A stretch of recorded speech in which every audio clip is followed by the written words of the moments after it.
45 participants ran or walked their way in today's 5K. Every week, the school gets new challenges that they must complete.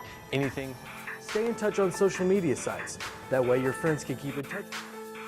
Northwest Arkansas residents looking to buy alcohol on Sundays may soon no longer.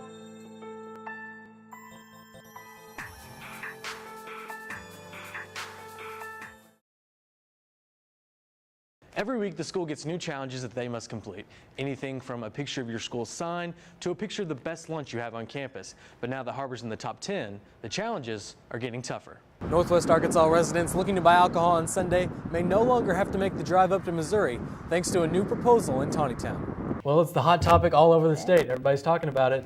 Let's send it over to Jacob Parker, who has new information regarding Arkansas' search for a new head coach. Jacob? Thousands of students are inside Donald W. Reynolds Razorback Stadium, but hey, there's no game being played. This is the Business Career Fair Express. I want to get your thoughts, given the season that we've had and the fact that this game is on the day after Thanksgiving. What do you think the student attendance will be like? The 2012 Republican presidential nominee is still up for grabs. Mitt Romney, Rick Santorum, Ron Paul, and Newt Gingrich all vying for the top spot. And now, from the heart of Hog Country, here is your Razorback Nation report. The Razorback baseball team went 2-0 last year at the SEC tournament and still made it all the way to the College World Series. This year, Arkansas needs some wins in Hoover to help its odds of hosting a postseason regional in Fayetteville. Now, after a first-round bye, the Hogs taking on Ole Miss this morning, and it's the Rebels that strike first in the first. Stuart Turner slaps the RBI single into right, but check these out. Heads-up play by Tyler Spoon. Throws him out at second and ends the inning, but still rubs up one zip. But the aforementioned Spoons even things up. Bottom one, Tyler with the ribby to right that scores Matt Vinson, so we're tied at 1. And that'd be the end of offense for a long time. This one turning into a pitcher's duel. Great outing for pitcher Barrett Aston. One of his 4 strikeouts here. Lasted 8 innings, giving up just 1 run. In the 8th, a missed opportunity. Bases loaded. Looks like an RBI single, but hits Jacob Mahan on the base path. Automatic out, inning over, no run scored. So we're still tied in the 10th inning. Fisher at the plate, he doesn't have to do anything. The rare walk-off wild pitch by Ole Miss, that wins the game for Arkansas. Brian Anderson scores, that thing's over. The Hogs have played so many close games. In fact, Arkansas have won 9 games by just 1 run this season. But hey, a win is a win. And the Hogs advance to the winner's bracket after a crazy game today, beating Ole Miss.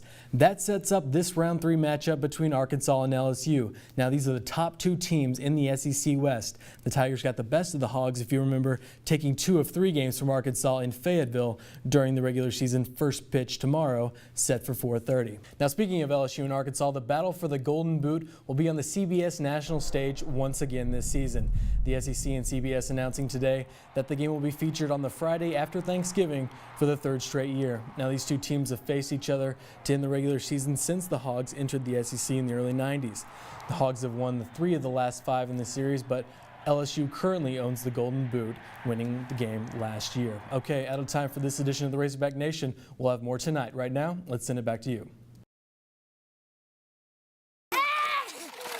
While most students spend their spring break relaxing on beaches in Mexico or Florida, Dylan Roberts spent his week halfway around the globe.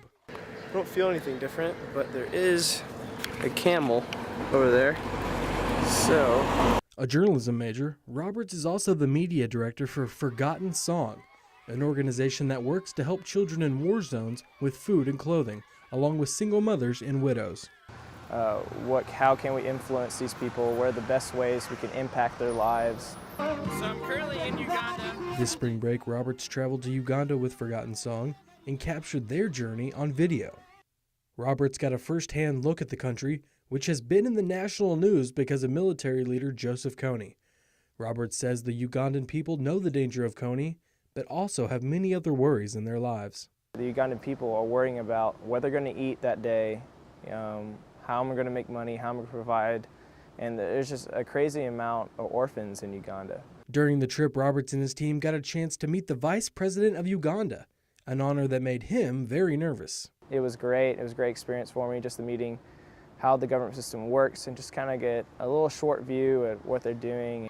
For Roberts, working with underprivileged children in foreign countries is a labor of love and something his video production skills allow him to do well. Yes, I don't see much profit in it, but if I can help just one child, just one struggling mother, man, that makes it all worthwhile to me. Making the most out of spring break with an experience that few will ever get to do.